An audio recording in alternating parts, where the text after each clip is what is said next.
Bonjour à tous et bienvenue dans cette nouvelle vidéo de la chaîne Think Holistic.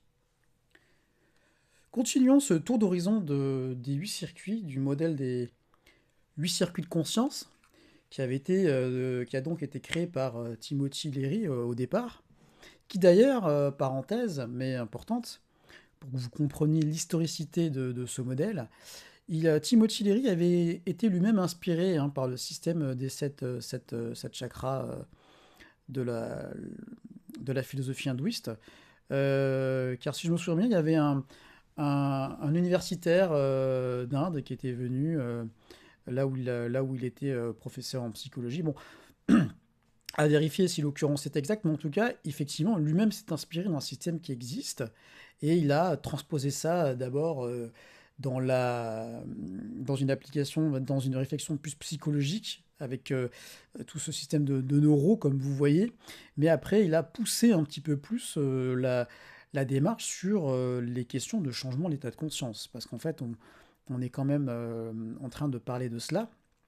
Et bon, voilà, je ne vais pas rentrer sur la parenthèse propre de ces années avec certaines substances. Voilà. L'idée, bien entendu, c'est ça aussi, c'est qu'aujourd'hui, on a un certain recul par rapport à ça. Et donc, pour parler de ce sixième circuit, donc, c'est le circuit, Timothy Leary l'appelait neuroélectrique. On va revenir après sur la terminologie. Et Laurent Huguli l'a appelé le circuit psychique. Et je trouve que l'appeler circuit psychique, ça fait tout à fait sens. Déjà parce que de par ce qu'il va nous amener à parler, à élaborer. Et du coup, en fait, cette idée de...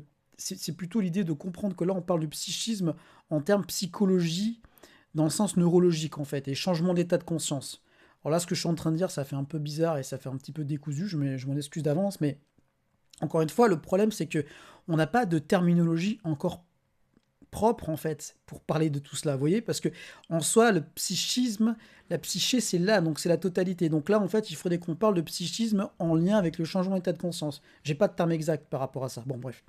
En tout cas, oui, effectivement, donc ce sixième circuit, c'est, on va dire, la porte d'entrée à ce qu'on appelle le changement d'état de conscience, en fait, chez l'individu, chez nous. Et ce changement d'état de conscience se manifeste par des changements au niveau des ondes cérébrales. Donc là, on est vraiment sur le changement d'activité, enfin, le changement de mode sur le cerveau. Et l'idée à travers ces 8 circuits, c'est un peu ça euh, qui a balisé la réflexion de Léry au départ, c'est qu'en fait, on est capable de changer d'état de conscience, on est capable donc de passer dans différents circuits et d'ouvrir ces circuits donc dits supérieurs, entre guillemets, ou plutôt non matériels, qui vont nous aider à avoir une perception différente de la réalité et de l'univers dans lequel nous sommes. Donc il y avait toute une démarche par rapport à ça, et plus le fait qu'il y avait aussi besoin de sortir un petit peu du contexte un peu trop figé, un peu trop rigide, propre à ce quatrième circuit, donc le contexte social et culturel. Voilà, on en reparlera plus précisément quand on abordera la question du quatrième circuit. Voilà, donc là c'est une introduction un petit peu longue, mais je trouve importante parce que si vous voulez, dans la démarche de prise de conscience et de ce qu'on appelle l'éveil, on va dire ça comme ça, ou plutôt la réalisation qu'en fait, la question de la réalité, la question de la vérité est beaucoup plus grande, on va dire ça comme ça, que ce qu'on peut concevoir en tant qu'individu et groupe social, quoi. Il y a quelque chose qui nous dépasse. On va dire, je résume ça comme ça. Et quand la personne dans le groupe comprend qu'en fait, il y a une conscience énergétique qui est là, elle peut avoir conscience et, entre guillemets, jouir de son corps. Alors attention quand je dis ça, c'est pas vraiment que dans un certain sens, c'est vraiment de ressentir son corps, de développer la conscience somatique. Soma, c'est le corps. Et en fait, là, on a un basculement, une crise d'éveil, en fait, sur peut-être qu'en fait, le monde tel qu'on m'a toujours dit qu'il l'était, tel que je me suis représenté, il y a autre chose derrière. Vous voyez. Donc là, on passe déjà du quatrième circuit au cinquième. Et après, il y a l'autre stade, c'est que la conscience énergétique est un aspect, mais il n'y a pas que ça. Il y a vraiment, je me rends compte qu'effectivement, je suis capable d'expérimenter d'autres dimensions. Et bien justement, avec le sixième circuit, on est clairement là-dedans. Alors là, on est sur la question de fond, c'est-à-dire qu'est-ce que la réalité? C'est une question philosophique presque, hein, mais il y a aussi une, euh, une part, on va dire, physique et même donc neurologique à travers ça, c'est-à-dire que notre cerveau, en fait, il crée, c'est une construction, ce qu'on appelle la réalité. Il crée la réalité à travers les différentes informations qu'il reçoit. On peut imaginer le cerveau comme un giga microprocesseur, plutôt, disons que les microprocesseurs ont été créés sur des modèles qui existaient déjà dans la nature. Vous voyez le parallèle. Bon bref, donc le cerveau, il traite l'information, il la transforme, et nous, en tant que conscients, on l'expérimente. Alors la question de la réalité, voilà, c'est important. Et je précise ça avant de commencer à parler notamment de chamanisme et de projection mentale, parce que, bien entendu, ça va toucher des choses qui sont peut-être en vous importantes, et il peut y avoir en fait des réactions émotionnelles par rapport à tout ça. Et justement, c'est ça qui fait, entre guillemets, le sel et la complexité par rapport à cette dimension du sixième circuit qui est en lien avec le deuxième, parce que le deuxième circuit, c'est la dimension, est en lien avec la dimension émotionnelle, et on la retrouve bien entendu dans son binôme non matériel qui est le sixième circuit. Donc, il peut y avoir des réactions qui sont fortes dans ce domaine quand on commence à parler de certaines choses. Et si je me souviens bien, je sais que Laurent l'a expérimenté à ses dépens lorsqu'il a présenté son livre sur les 8 circuits de conscience il y a très longtemps. Bon, bref, je ne sais plus exactement en tête l'anecdote, mais bon. De toute façon, en général, on sait que quand on commence à toucher à certains domaines, il y a des réactions qui sont présentes, parce qu'en fait, ce qui se passe, c'est que dans la dimension psychique, donc quand on parle de psychisme là, on va parler de psychisme en lien avec la dimension changement d'état de conscience et création de réalité. Je ne sais pas si ça fait très sens, mais encore une fois, c'est extrêmement difficile d'avoir les termes vraiment adaptés. On on n'a pas encore le vocabulaire pour tout ça, mais c'est pas grave. On va quand même, je vais quand même essayer d'expliquer des choses et puis de voir si ça fait sens, et puis si ça vous parle, eh bien, écoutez, tant mieux, j'en serai content. Donc, la réalité, c'est qu'en fait, donc, nous créons, le cerveau crée une forme de réalité, une réalité psychique. En fait, c'est comme si nous avions un univers qui nous est propre. D'accord? Cet univers, il a une forme de réalité. Il est réel en soi. Il est réel, non pas parce que on peut le toucher, mais on peut l'expérimenter à travers nos sens. Et la dimension propre au changement d'état de conscience, en fait, on change d'état de conscience constamment au cours de notre vie quotidienne, en fait. Et ça, on ne se rend pas forcément compte. Mais ce phénomène est visible et étudié en neurologie, parce qu'on voit qu'il y a des changements d'ondes au niveau de l'activité cérébrale. Je pense que vous en avez peut-être déjà entendu parler. Mais lorsque la personne médite, lorsque la personne, eh bien, on en parlera après, fait du chamanisme notamment, ou alors on est en état de relaxation, sans parler également du sommeil, il y a une activité cérébrale qui est différente, les ondes changent. Et lorsqu'on fait de l'hypnose ou qu'on fait de l'auto-hypnose, on se rend compte qu'en fait, on est tout à fait capable de changer d'état de conscience. Cette souplesse de changement d'état de conscience qui est en lien avec ce formidable organe qui est l'encéphale, le cerveau, mais en fait, il faut comprendre aussi que il n'y a pas que le cerveau. On sait maintenant aujourd'hui qu'on a des neurones, il y a visiblement un espèce de réseau neuronal, entre guillemets, enfin, au niveau du système digestif. Enfin bref, je vais éviter de dire des termes qui sont pas complètement adaptés, mais en fait, on se rend compte que quelque part, on aurait effectivement un deuxième cerveau dans le ventre, entre guillemets, quoi, si je peux me permettre. Même, on pourrait même peut-être même dire que c'est peut-être le premier cerveau, en fait. Hein. On peut inverser un petit peu les choses. Bon. En tout cas, la perception qu'on en a. Et peut-être qu'on peut aussi parler même d'un troisième cerveau au niveau du cœur. Et là, dans ces cas-là, on aurait un parallèle avec les trois foyers, qui sont les trois grands centres énergétiques dont on parlera quand on parlera du cinquième circuit plus précisément. Donc pour revenir à ce changement d'état de conscience, eh bien effectivement, on est capable de changer d'état de conscience. Lorsque nous rêvons, nous expérimentons une réalité qui est différente et qui se construit. Donc en fait, l'idée de savoir si ce que vous expérimentez à travers ces réalités est vrai ou pas, dans le sens psychologique du terme, euh, ça n'est pas le plus important. Le plus important, c'est ce que ça vous évoque et ce que vous vivez à travers cette expérience. Parce que c'est exactement comme si vous lisiez un livre, ou comme si même, je sais pas, vous jouiez un jeu vidéo. Tout ça est construit. Tout ça est construit. Le cerveau construit une réalité par rapport à ça. Quand on lit un livre, il construit une réalité par rapport à ce que l'auteur écrit comme mots. Ce sont que des mots quand même à l'origine dans le livre. Vous voyez? De même que pour le jeu vidéo, c'est quand même une construction, c'est un univers digital, donc c'est du code, c'est un réseau un réseau électrique derrière, voilà. Donc du coup, voilà, je viens de sortir le mot réseau électrique. Du coup, on a vraiment cette plasticité, cette possibilité de créer des réalités, et on se rend compte qu'en fait, effectivement, dans la dimension quotidienne qu'on expérimente, en fait, il y a d'autres dimensions. Et du coup, d'où le fait qu'on peut dire que ce sixième circuit, c'est aussi le circuit multidimensionnel, en fait, parce qu'il nous ouvre les portes au fait qu'il y a effectivement plusieurs dimensions et que de toute façon, on les expérimente.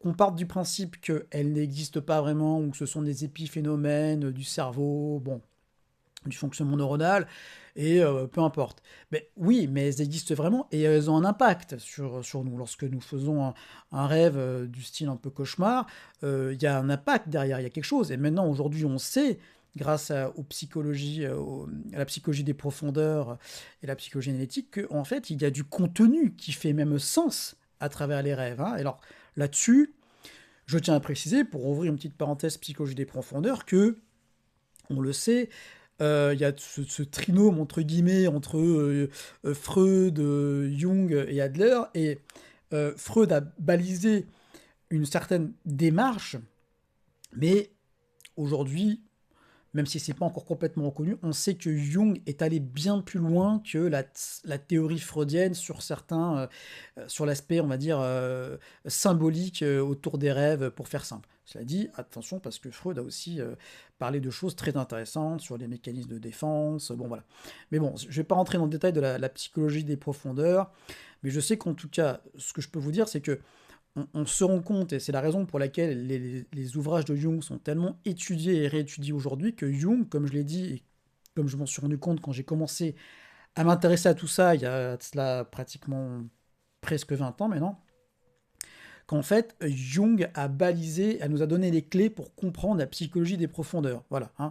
Que ce soit le concept d'anima d'animus, que ce soit les types psychologiques, que ce soit les archétypes, que ce soit l'inconscient collectif, que ce soit les étapes de transformation d'un individu, que ce soit la notion de complexe, que ce soit la notion d'ombre, en fait. L'ombre, aujourd'hui, c'est un peu à la mode, on le voit, le concept de shadow work, mais c'est Jung qui l'avait, entre guillemets, théorisé.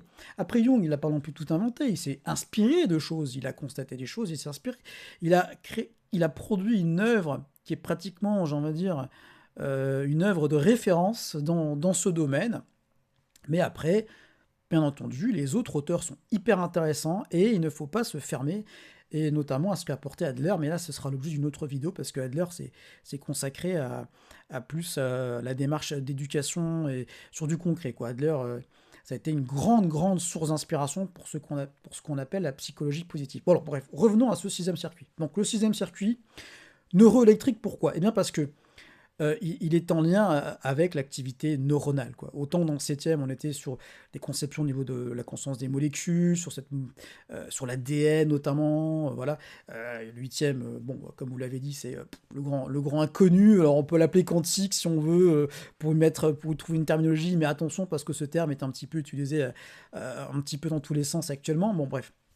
Mais en tout cas, donc voilà, le sixième circuit, c'est l'activité, on va dire la magie presque, hein, du fonctionnement du système nerveux de façon générale, et il est en lien avec toute la dimension émotionnelle, toutes ces émotions primaires, donc du coup qui sont donc tout particulièrement au niveau de la dimension du deuxième circuit, donc on retrouve dans le sixième. Donc en fait, quand on parle de ce sixième circuit, il y a forcément une notion d'affect, hein. La notion d'affect, on pourrait dire, c'est la charge psychique, vous voyez, qu'il y a derrière.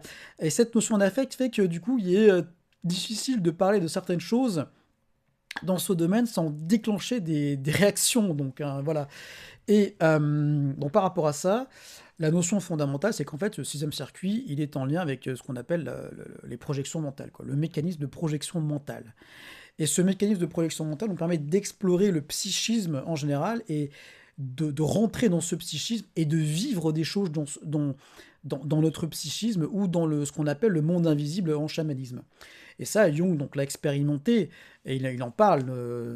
Voilà, il a vécu des expériences fortes entre guillemets de rencontres avec le contenu de son inconscient, quoi. Vous voyez ce que je veux dire? Voilà. Et bien c'est un peu ça qui se passe également lorsqu'on fait certaines pratiques de changement d'état de conscience. Et effectivement, une des pratiques mères, et pour ne pas dire ancestrales, de ce sixième circuit, c'est le chamanisme. Et par chamanisme, j'entends bien entendu le fait que le chamanisme en soi, dans un sens acculturel, c'est-à-dire de pratique de changement d'état de conscience. Et pour cela, encore une fois, il faut l'expérimenter. Il n'y a pas 36 000 solutions. Euh, et c'est par l'expérience qu'on va comprendre des choses, en fait. Hein. Pourquoi Michael Lerner est si intéressant? Parce que Michael Lerner, c'est un anthropologue. C'est un universitaire à l'origine. Et il s'est intéressé à ces questions. Et en fait, il a rentré dans le jeu de l'expérience, en fait. Alors, c'est ce qui lui a été reproché, parce que du coup, dans un certain sens, on pourrait dire qu'il perdait sa neutralité, parce qu'en fait, il participait lui-même à l'expérience. Voilà, mais sauf qu'en fait, quelque part, il avait raison. Pour comprendre un petit peu pourquoi, qu'est-ce qui se passe au niveau de cette transe chamanique et des comportements qui peuvent paraître complètement fous dans un extérieur et complètement rationnels de la personne qui fait du chamanisme ou même du groupe, il faut l'expérimenter. Qu'est-ce qui se passe en fait? Est-ce que ces gens sont juste complètement fous ou est-ce que vraiment il y a du sens? Eh bien la vérité, pour aller pour le dire directement, la vérité, c'est qu'en fait, il y a du sens derrière. Il y a du sens qui peut paraître étrange, mais qui existe. Et quand on commence à faire des voyages chamaniques, eh bien, effectivement, on se rend compte que derrière ça, il y a vraiment quelque chose de très étonnant. Alors, au début, c'est très perturbant. Voilà, bon, je vais pas non plus parler trop longuement du chamanisme, mais au début, c'est très perturbant. Mais après, en fait, on se rend compte qu'il y a quand même une transformation qui se passe et il y a quand même quelque chose, il y a une forme de réalité. Mais la réalité que vous expérimentez pendant un voyage chamanique, elle est quand même de l'ordre de la projection mentale. Et encore une fois, c'est pas pour dire qu'elle n'existe pas, mais c'est pour dire qu'en fait, vous êtes tout à fait capable de projeter du contenu de votre inconscient sans que vous vous en rendiez complètement compte. Et en soi, c'est pas ça c'est pas tellement, c'est pas un problème en soi. C'est pas gênant, mais c'est bien d'en avoir conscience parce que sinon, le piège dans lequel on peut tomber, c'est qu'en fait, eh bien, il y a une espèce de surutilisation de ce sixième circuit et de débordement de sa sphère d'influence sur les autres, et notamment sur la dimension, on va dire, physique réelle. Et là, on touche à une dynamique propre à ce sixième circuit, qui est vraiment la dimension de ce qu'on appelle les pouvoirs psychiques, et la capacité d'agir, entre guillemets, sur des choses physiques qui existent dans le monde, et notamment d'influence sur d'autres individus. Alors, vu qu'on parle de réalité et de capacité à créer des réalités, la manipulation fait partie de ce sixième circuit, c'est-à-dire que la capacité d'influencer autrui à travers différentes techniques est tout à fait est tout à fait dans ce domaine, quoi. On est vraiment là-dedans. Donc, cette dimension-là va demander à être canalisée par d'autres choses, justement les autres circuits, pour éviter qu'elle déborde dans ce qu'on appelle une recherche de pouvoir. Et donc, pour refaire un parallèle par rapport à ce dont j'ai parlé dans le 8e circuit, c'est-à-dire l'aspect co-création, cette co-création, elle se passe en dehors de notre système nerveux. C'est-à-dire qu'en fait, en termes du modèle des 8 circuits de construction, elle se passe en dehors du fonctionnement de ce 6e circuit. Ce 6e circuit n'a pas de contrôle dessus, en fait. Ok? Donc ça, c'est vraiment important à prendre en considération parce que ça va vous éviter peut-être de trop tomber dans le piège qui existe, qui est, on va dire, ce que je dirais la psychologisation de tout. Vous voyez ce que je veux dire, des événements qui arrivent, on va absolument chercher les synchronicités partout, on va absolument chercher des explications psychologiques sur absolument tout ce qui se passe, quoi, presque. Non, mais j'exagère, mais c'est un peu ça. Alors attention, parce que sur le fond, c'est pas complètement idiot non plus. Il y a des choses qui ont vraiment un fond psychologique fort et qu'il faudrait effectivement voir sous cet angle. Mais il faut pas non plus tout tourner autour de ça. Et ça, c'est vraiment là où là où en fait on pourrait dire que dans le cas de ce modèle des 8 circuits, eh bien c'est le sixième circuit qui s'active bien chez la personne, mais peut-être qu'il s'active trop au détriment des autres. C'est un peu bizarre hein, comme ça, hein, mais c'est exactement, pour moi, c'est ce qui se passe en fait. Hein. Tout simplement parce que je l'ai constaté. Voilà, je vous le dis parce que j'ai expérimenté. J'ai compris qu'en fait, et je l'ai vécu quand on fait des voyages chamaniques, c'est-à-dire que effectivement, il y a on capte des choses de la psyché de l'autre individu, dans l'autre individu, c'est possible. On peut même partager, faire presque des voyages chamaniques en commun, mais il peut y avoir une part d'influence qui viennent de nous-mêmes, en fait. C'est-à-dire qu'on est capable de projeter des choses et de créer du contenu qui ne vient pas, entre guillemets, de l'extérieur, mais de l'intérieur, c'est-à-dire de nous-mêmes. C'est pour ça qu'il est extrêmement difficile, parfois, d'être au clair par rapport à ça. Et d'où le fait, notamment, de rentrer dans la dimension du septième circuit pour prendre du recul et être dans une espèce, dans l'attention juste et dans une vision plus globale. Mais la force de ce sixième circuit, c'est vraiment aussi le côté moteur, c'est-à-dire que une fois qu'on active la dimension du chamanique, ça rebooste, ça nous redonne de l'énergie. On rentre en contact avec ce qu'on appelle les esprits du monde en bas, qui sont, on peut dire, des incarnations des énergies de la nature, en fait, qui nous composent aussi. Hein. Voilà, c'est pas pour rien que beaucoup de gens vont avoir comme ce qu'on appelle des esprits alliés, des super prédateurs, parce que nous-mêmes, en tant qu'humains, nous sommes des super prédateurs hein, dans le règne animal.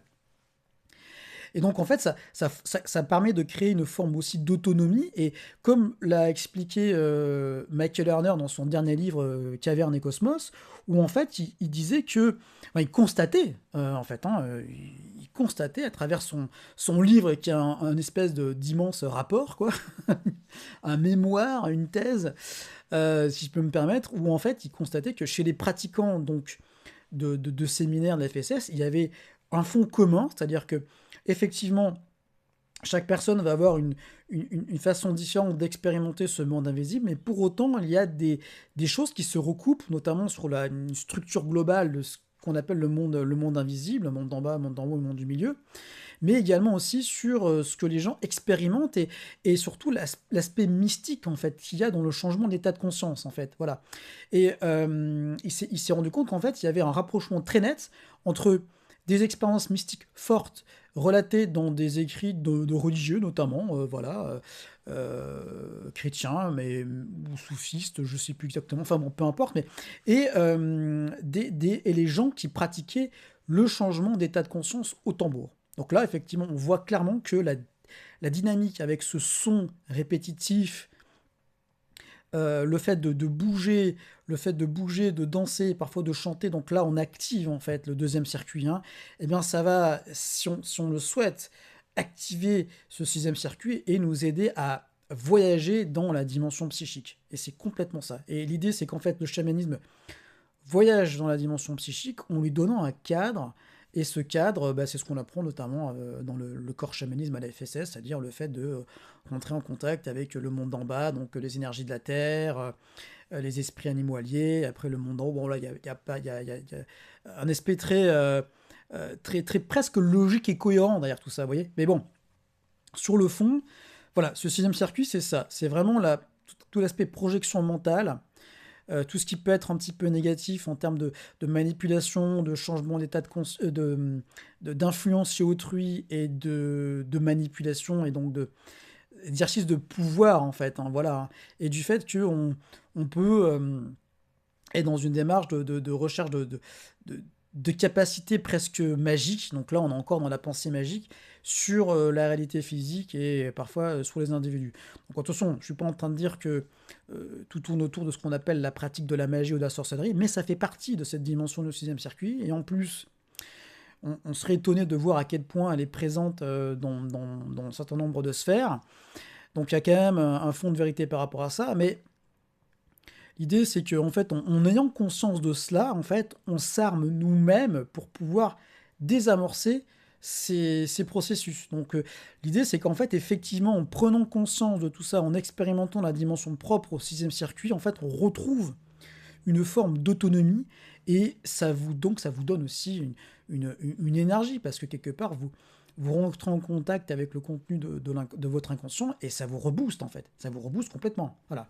Alors pour refaire un parallèle par rapport à la psychologie des profondeurs, eh bien effectivement, c'est intéressant parce que on pourrait presque un petit peu rejoindre ces univers, même si pour moi la psychologie des profondeurs stricto sensu est plutôt une démarche très intellectuelle en soi, mais si vous couplez ça à l'expérience, on va dire, du changement d'état de conscience, vous avez du coup quelque chose qui est très intéressant sur le fait qu'en fait, la réalité de ce qu'on appelle donc l'ombre, l'animal animus, est tout à fait réel parce que nous l'expérimentons psychiquement, en fait, à travers les rêves et peut-être aussi à travers les changements d'état de conscience. Donc, il y a quand même quelque chose de très fort et de très important à prendre en considération par rapport à tout ça. Et c'est pour moi vraiment tout l'intérêt d'utiliser des outils qui nous permettent d'avoir une forme de contrôle. Et donc le changement d'état de conscience au tambour nous permet justement d'avoir un meilleur contrôle. Voilà. Alors ce qui s'est passé, c'est qu'effectivement, dans l'historique de la découverte de ces changements d'état de conscience, c'était le propre à l'époque de Timothy Leary, il y avait la découverte de certaines substances. Hein, voilà, bon. Mais la problématique avec l'ingestion de ces substances, c'est qu'on ne contrôle pas, en fait. Voilà. Et sans parler après d'autres problèmes autour. C'est-à-dire qu'il faudrait pas, bien entendu, les utiliser n'importe comment. Et je pense quand même éviter trop l'aspect récréatif, entre guillemets, à travers ça. Bon, peu importe. Aujourd'hui, les paramètres ont changé parce qu'on sait qu'avec, donc voilà, encore une fois, le changement d'état de conscience au tambour, la transe, entre guillemets, favorisée par cet outil-là, est déjà très intéressante en soi lorsqu'on est dans un cas, on va dire, de clarté par rapport à soi-même. Hein, parce que, bien entendu, s'il y a des troubles sous-jacents, des problèmes qui sont dans un autre registre que ce qu'on aborde dans ces vidéos, il y a effectivement peut-être besoin d'autres outils, dont des recherches qui peuvent être faites avec des éléments, on va dire, qui pourraient être tout à fait intéressants, mais qui ne sont pas de l'ordre du changement d'état de conscience au tambour. Parce que si vous n'êtes pas au clair avec vous-même sur qu'est la notion de réalité, ou sur ce qu'est la notion d'identité, voilà, ça peut accentuer les choses. Voilà. Ça pour dire que normalement, le praticien chamanique, il est dans la sobriété en fait, hein, il a les pieds sur terre, quoi. Vous voyez, et ça c'est très important à garder en tête. Pour moi, c'est quelque chose que j'ai toujours conservé. C'est vraiment, on essaie d'être pragmatique, d'être concret, de garder les pieds sur terre. Voilà. Pour éviter quoi? Pour éviter le fait de partir tout simplement dans tous les sens. Parce que là, si on laisse libre cours à la créativité propre de ce sixième circuit, hein, ce phénomène de projection mentale, bon ben ça peut aller très loin. On peut vraiment, on peut faire, on peut faire et dire on peut créer presque n'importe quelle réalité et la transmettre aux autres. Voilà, en leur faisant croire que, en gros, cette réalité-là va être importante pour eux. Non, en fait, quelque part, elle est peut-être juste importante pour nous, et après, on peut la partager, bien entendu. Mais ce que je veux dire, c'est que il faut garder un esprit clair et lucide par rapport à ça. Ça, je pense que c'est le plus important. Mais surtout, effectivement, et c'est ça la question que je vous poserai par rapport à tout ça, c'est que est-ce que vous avez donc déjà expérimenté ce changement d'état de conscience? Si vous n'êtes pas à l'aise avec le chamanisme, peut-être que vous pourriez essayer effectivement l'hypnose ou l'auto-hypnose, ou alors la sophrologie, qui nous amène aussi un petit peu à ça, hein, en passant par la relaxation. Donc là, j'en parlerai prochainement en faisant la vidéo sur le cinquième circuit. Mais est-ce que vous avez déjà expérimenté ces changements d'état de conscience? Est-ce que vous avez déjà aussi expérimenté des choses très étrange à travers des rêves où vous avez eu l'impression même de vivre des choses dans les rêves, ou même peut-être même carrément de faire des rêves dans des rêves. Hein. On va pas parler d'un film qui est très connu, mais il se base sur des choses qui sont entre guillemets réelles, si je peux me permettre. Hein.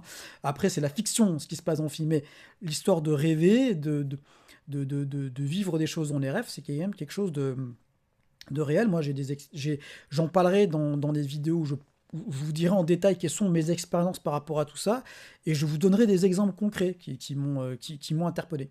Donc posez-vous des questions par rapport à ça, et puis surtout, si vous n'avez jamais expérimenté le chamanisme au tambour, je pense que ce serait intéressant pour vous de le faire dans un cadre sérieux, avec des gens qui vous semblent sérieux, intéressants, et voilà, donc bon.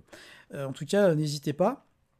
Et surtout, posez-vous des questions aussi sur ce phénomène de projection mentale et de recherche de pouvoir sur effectivement l'idée de débordement de la sphère pardon, d'exercice de ce sixième circuit de création de réalité et dans tout ce qu'il a de positif. Parce que même quand je fais une projection mentale, une visualisation, je crée. Vous voyez, la visualisation, ça crée une réalité. Mais c'est pas négatif, encore une fois. C'est même un outil très intéressant, mais il faut le cadrer et le mettre dans son champ d'action et l'utiliser à son plein potentiel. Et bien c'est exactement ça. Et pour terminer, je terminerai là-dessus. L'idée de ce modèle de circuit de conscience, c'est qu'effectivement, on parle de différents domaines qui peuvent être difficiles à aborder et comprendre, et pour lesquels on a du mal à faire des liens. Et là, on pourrait, avec ce modèle, créer des liens entre eux, mais surtout leur donner un cadre d'exercice propre. On les reliant à en tout cas un, plusieurs, mais en tout cas un circuit, et comprendre qu'en fait, ah oui, grâce à ça, je vais pouvoir faire ça. Mais par contre, je sais que, attention au débordement et attention à des choses qui peuvent m'amener sur de fausses pistes. Voilà. Et c'est là-dessus que je conclurai cette vidéo sur ce sixième circuit. Et bien écoutez, je vous remercie encore pour votre écoute. N'hésitez pas à me faire part de commentaires si vous le souhaitez dans la section commentaires. Et je vous dis à très vite pour la prochaine vidéo sur le modèle des 8 circuits de conscience. Au revoir.